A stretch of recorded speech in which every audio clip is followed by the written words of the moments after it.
मुख्य बिंदु है राष्ट्रपिता महात्मा गांधी के जो प्रपौत्र है तुषार गांधी जी, उनका जो आगमन चंपारण में तुर्कलिया में हुआ था और उनके साथ जो बदसलूकी किया गया, अभद्र व्यवहार किया गया, उसका जो हम लोग हैं पूरे वैश्य समाज के लोग और जिले के जो गणमान्य लोग हैं घोर निंदा करता है, घोर भर्त्सना करता है। ये कहीं से शोभनीय नहीं है, ये निंदनीय है। जो राष्ट्रपिता महात्मा गांधी है वो पूरे तुर्कलिया नहीं, पूरा चंपारण नहीं, पूरा देश जो है उनका ऋणी है और उनके परिवार का सम्मान करना हम लोग का फर्ज बनता है। ऐसे परिस्थिति में जो किसी दल से कहिए या ऐसे कहिए बौद्धिक और सांस्कारिक रूप से दरिद्रता का परिचायक है ऐसा व्यवहार करना। कोई भी सभ्य व्यक्ति या कोई भी हिंदुस्तान भारतवर्ष का जो नागरिक है वो राष्ट्रपिता महात्मा गांधी या उनके परिवार के लोगों को दुर्व्यवहार करना तो दूर की बात है, अशोभनीय व्यवहार करने की कल्पना परिकल्पना भी नहीं कर सकता है, सोच भी नहीं सकता है। वो इस चंपारण के लोगों को जो मुक्ति दिए, उसके साथ साथ देश को जो आज़ादी दिलवाए, तो देश ही नहीं पूरे दुनिया में गांधी का विकल्प आज भी नहीं है। गांधी का जो जीवन है, जो सदाचार है, जो अहिंसा का सिद्धांत है ना, गांधी का जो सत्य का प्रयोग उन्होंने लिखा है अपने जीवनी पर आत्मकथा, वो तमाम जो चीज़ें हैं जो व्यक्ति पूरे जिंदगी अहिंसा को माध्यम बना करके इस देश को गुलामी से मुक्ति दिलाए। तमाम सभी जात के, सभी धर्म के, सभी वर्ग के, सभी पेशे के लोगों को उन्होंने आज़ादी दिलवाया, स्वतंत्रता दिलवाया। और जो वहाँ जो तथाकथित मुखिया जी हैं जितेंद्र जी, विनय जी, उन्होंने जो जिस तरह से व्यवहार किया या जिन शब्दों का प्रयोग किया है, ये कहीं ना कहीं मैं पहले कह चुका हूँ, ये ज्ञान और जो संस्कार है इसका दरिद्रता का परिचायक है। ये हिंदुस्तान की जो व्यवस्था है, हम लोग प्रजातंत्र में जीते हैं, बहुदलीय सिस्टम है, अनेक दल काम करते हैं और उसमें उन्होंने जो बोला वो गांधी जी के देन है कि अभिव्यक्ति का जो अधिकार है, तो इसका मतलब है नहीं किसी को आप बेइज्जत कीजिए, किसी के प्रतिष्ठा का हनन कीजिए। तो हमारे कहने के मतलब इस देश में तुषार गांधी का बैकग्राउंड और उनके परिवार का तो योगदान दुनिया के पैमाने पर है। तुर्कलिया चंपारण देश की बात छोड़ दीजिए, लेकिन एक आम व्यक्ति भी अपनी बात रख सकता है। मानना नहीं मानना किसी खास विचारधारा को या किसी दल को समर्थन करना आपकी निजी मामला हो सकता है या नहीं मानना आपका निजी मामला हो सकता है, लेकिन कहीं भी इस देश का संस्कार या संविधान, उसमें भी राष्ट्रपिता महात्मा गांधी के परिवार को कोई अगर जो है सम्मान पर ठेस पहुंचाता है, ये असहनीय है। और इस जिले के तमाम जो बुद्धिजीवी हैं, जो गांधीवादी लोग हैं, जो व्यवसायी लोग हैं, सभी वर्ग के लोग इससे बहुत दुखी है। और हमारी बात अगर मुखिया जी के पास पहुंचती है तो मैं उनसे आग्रह करना चाहूँगा कि अभी भी समय है कि आप तुषार गांधी जी से क्षमा प्रार्थना कीजिए, क्षमा मांग लीजिए, नहीं तो कहीं से अनुचित नहीं है और सामाजिक तौर पर, आईन तौर पर आपको इसका बहुत बड़ा खामियाजा भुगतना पड़ सकता है। इन्हीं बातों के साथ मैं उनसे पुनः आग्रह करूँगा, कभी भी वक्त है आप तुषार गांधी से क्षमा मांगिए, बात समाप्त हो जाएगी, नहीं तो बात यहीं तक रहने लगी, बात और आगे तक सामाजिक स्तर पर, राजनीतिक स्तर पर बढ़ सकती है। इन्हीं बातों के साथ मैं अपनी बात समाप्त करता हूँ। बहुत बहुत धन्यवाद। यदि विनय कुमार मुखिया जी माफी नहीं मांगते हैं तो क्या कीजिएगा आप लोग?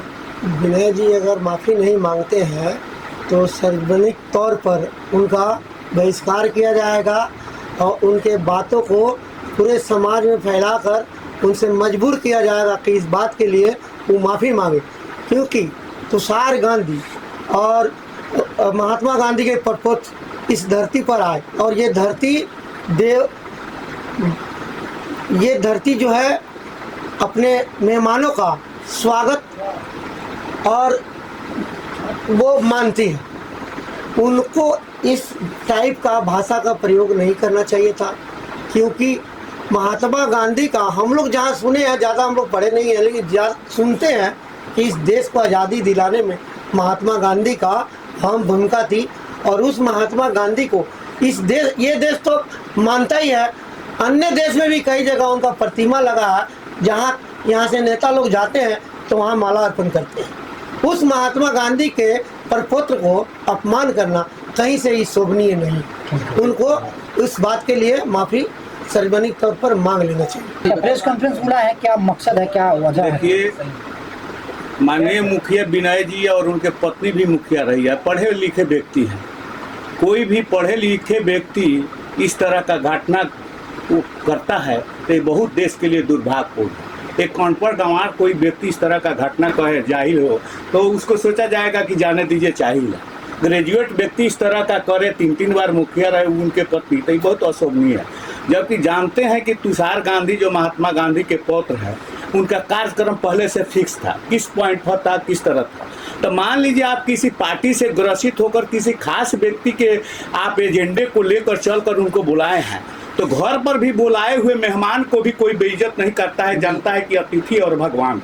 वो तो स्वयं देश के लिए महात्मा गांधी भगवान के तुल्य थे, क्योंकि हमारे फादर आज भी 106 बरस के हैं, अभी भी जिंदा है। वो कहानी कहते हैं तुरकौलिया के कि वहाँ एक नीम का पेड़ था जहाँ अंग्रेजों ने वहाँ मजदूरों को बांध कर मारता था जो नीलहो की खेती से अत्याचार। अगर नहीं मिलता था वहाँ पर किसान तो उस नीम के पेड़ में बांधता था, जिसे नीम के पेड़ का छाल सूख गया था, उसमें छाल भी नहीं था जो अब कुछ दिन पहले गिर गया था नीम का पेड़।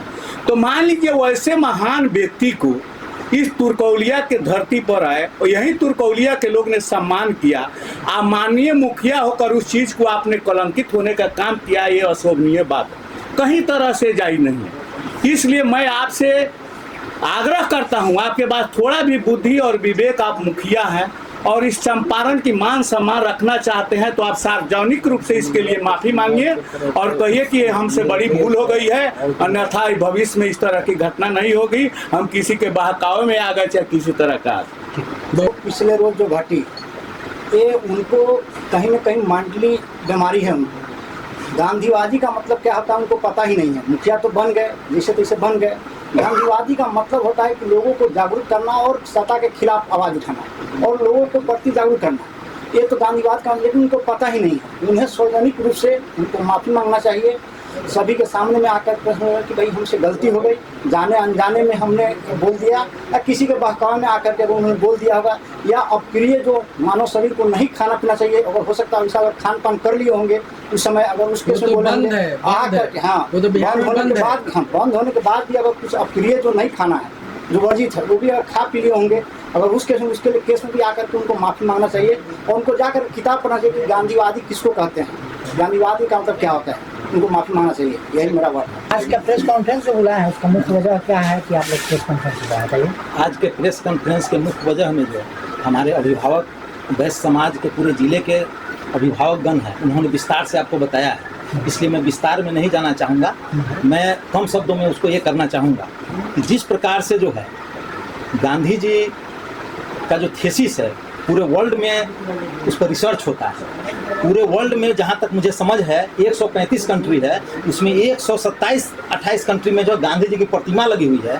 दुनिया का कितना भी बड़ा कोई तनाशाह हो या ज्ञानी पुरुष हो, आज भी गांधी जी के सामने सर झुकाता है। और मुखिया जी ने जो किया है, हो सकता है कि भावना में बह करके या किसी पार्टी में से हम संबद्ध है, अगर उसके प्रति कुछ हो रहा है तो उन्होंने कुछ कह दिया है। अगर उनको लगता कि नहीं उन्होंने गलती किया है तो उसके बाद अगर वो माफ़ी मांग लेते सार्वजनिक रूप से तो हम लोगों को ये बैठने की ज़रूरत नहीं होती। लेकिन उन्होंने उसके बाद भी फेसबुक पोस्ट लिखा और उस पोस्ट पर बहुत सारे लोगों ने आकर के अनर्गल प्रलाप किए और हम गांधीवादियों ने भी वहाँ पर कमेंटी किया।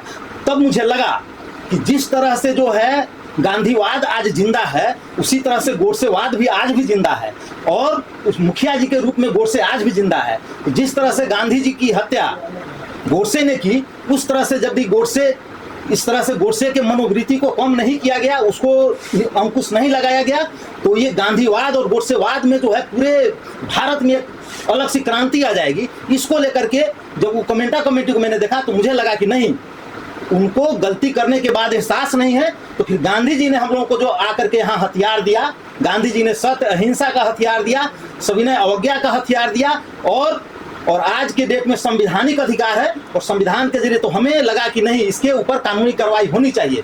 तो आज मैं माननीय न्यायालय के यहाँ जा करके जो है एक केस रजिस्टर्ड किया हूँ और उन पर मैंने ये किया है कि उन्होंने वो बयान दिया, उसके बाद उस बयान पर कायम रहे, जिससे गोडसे के विचार वाले लोग जो है अनर्गल प्रलाप कर रहे हैं, तो गांधीवाद और गोडसेवाद में फिर कहीं भयंकर टकराव नहीं हो और इससे जो है अराजकता की स्थिति नहीं हो, इसलिए इस गोडसेवाद को कंट्रोल करना ही होगा। और इसके लिए न्यायालय से मैंने मांग किया है कि इस पर कड़ी से कड़ी उसको सजा दी जाए, क्योंकि कुछ भी घटना घटती है तो उसकी सारी जवाबदेही विनय कुमार शाह जी के द्वारा है। क्योंकि उन्होंने जो किया उस पर अगर माफ़ी मांग लेते बात खत्म हो जाती, लेकिन माफ़ी नहीं मांग करके जो है एक उन्होंने जो एक अनर्गल प्रलाप जो छेड़ा है उसको लेकर के चंपारण में और देश में कोई अशांति नहीं हो, इसलिए हम न्यायालय के शरण में गए हैं। और मुझे पूरा न्यायालय पर भरोसा है कि न्यायालय कड़ी से कड़ी सजा देगा। और अभी भी हमारे अभिभावकगण जो बोले हैं, अभी भी सार्वजनिक रूप से आकर के एक वीडियो बना करके और पूरे समाज के बीच में, चंपारण के बीच में आकर के वो माफ़ी मांग लेते हैं तो मैं केस को विड्रॉ कर लूँगा। लेकिन अगर वो नहीं मांगते हैं तो एक तो सामाजिक बहिष्कार होगा उनका, हर तरह से सामाजिक रूप से, कानूनी रूप से जो भी हमें करना होगा हम लोग करेंगे। गांधी जी हम लोगों के पूर्वज हैं और गांधी जी चंपारण को उन्होंने अपनी कर्मभूमि बनाया और चंपारण की कर्मभूमि पर गोडसेवाद को पनपने नहीं दिया जाएगा। जी, आप सभी मीडिया वाले बंधुओं का धन्यवाद। देखिए, एक प्रवृत्ति हो गई है कि कोई भी देश में कुछ भी होता है तो महात्मा गांधी पर कुछ भी बोल के निकल जाता है, कोई कुछ नहीं बोलता है। ज़्यादा नहीं 108 साल पुरानी बात है, गांधी जी के पिताजी का या उनके दादाजी का यहाँ कोई जमींदारी नहीं थी, लेकिन वो आए थे। यहाँ से सर्व समाज के लोग गए थे उनको बुलाने के लिए, जिसमें तमाम तरह के लोग थे। वो गए थे, उन्होंने रिक्वेस्ट किया, लेकिन महात्मा गांधी लीगल सिस्टम से काम करते थे। उन्होंने बोला था कि हमें डॉक्यूमेंटेशन चाहिए, तमाम तरह का डॉक्यूमेंटेशन चाहिए कि क्या क्या होता है। 2 बार 3 बार में नहीं आए थे, उसके बाद आए थे, फिर समझाया। यहाँ के शाह परिवार भी गए हुए थे और अपने शुक्ला जी भी गए हुए थे, राजकुमार शुक्ला गए हुए थे। तो आए, उन्होंने बहुत मेहनत किया, यहाँ स्वच्छता का अभियान किया। उसी स्वच्छता पर बाद में मोदी जी ने भी काम किया था और उस पर उसमें बहुत बड़ा कार्यक्रम किया था। भितिहरवा में स्कूल खोला, यहाँ बहुत सारे बुनियादी विद्यालय खोले, सत्य अहिंसा के प्रयोग को आगे किया, स्वच्छता क्या है ये बताया। उसके बाद एक मानवीय स्वभाव क्या है और पूरे दुनिया में जो ह्यूमन राइट है उसके विषय में महात्मा गांधी ने बताया और अंग्रेजों से लड़ाई की, निहत्था होकर लड़ाई की, लीगल सिस्टम से लड़ाई की। हम लोगों को यह भी दिया कि भैया हिंसक होके हम लोग ब्रिटेन से नहीं लड़ सकते हैं, अहिंसा उनका इसलिए था, ठीक है। तो हमारा एक सम्मान बनता है कि वो हमारे नहीं, पूरे संपूर्ण भारतीय के एक तरह से पूर्वज हैं, ठीक है। वो केवल यहाँ जो वैश्य लोगों का लगा है तो वैश्यों ने अब सोचा है कि उस पर रिटेलिएशन होगा, हम लोग रिटेलिएट करेंगे। ये सब देखिए, वैश्य समाज जो है वो शांति प्रिय समाज इसलिए है, ऐसा नहीं है कि इसमें कोई बाहुबली नहीं होता है, नहीं हो सकता है, लेकिन जिसको बिजनेस करना है वो अपने उस पे स्टॉल पे या अपने काउंटर पे स्टैंड गन लगा के बिजनेस नहीं करेगा। पूरी दुनिया में ये है कि बिजनेस के लिए शांति चाहिए, तो वो लोग ये सब उठपटांग। लेकिन ये है कि अगर इसकी प्रतिक्रिया नहीं आई, पॉलिटिकल सिस्टम में लोग नहीं दे रहे हैं, दूसरे लोग माफ़ी नहीं मांग रहे हैं और उनके साथ जो विनय मुखिया है वो अगर इस पर उनको वैश्य समाज निर्देश भी देता है, वो आग्रह करना मेरे हिसाब से ठीक नहीं है। या माफ़ी नहीं मांगते हैं तो हो सकता है मनोज जी ने केस किया है ना, तो बहुत जगह लोग कर देंगे, फिर वो ढूंढते फिरेंगे सभी जगह। वो एक माफ़ी मांग लेंगे तो महात्मा गांधी का परिवार और उनके लोग ऐसे हैं जो माफ़ी करने में सबसे आगे रहते हैं। महात्मा गांधी का भी विचार था, ठीक है। तो उनको इस पर माफ़ी मांगनी चाहिए और लोग माफ़ भी करेंगे, इसमें कोई दो राय नहीं। लेकिन ये प्रतिक्रिया शुरू हो गई है किस लिए? दलित समाज के ऊपर एक बार बाबा साहब और अमित शाह जी ने बात कर दी थी पार्लियामेंट में, कैसे दलितों ने रिटेलिएट कर दिया था उस पर, ठीक है, और उसके बाद पलटना पड़ा था उनको, ठीक है। तो अब महात्मा गांधी के लोग जो हैं उनके साथ खड़े हैं, उनके विचारों के साथ खड़े हैं, केवल उनके नाम के साथ नहीं खड़े हैं, और उस पर प्रतिक्रिया देंगे, अहिंसक प्रतिक्रिया देंगे। Thank you very much.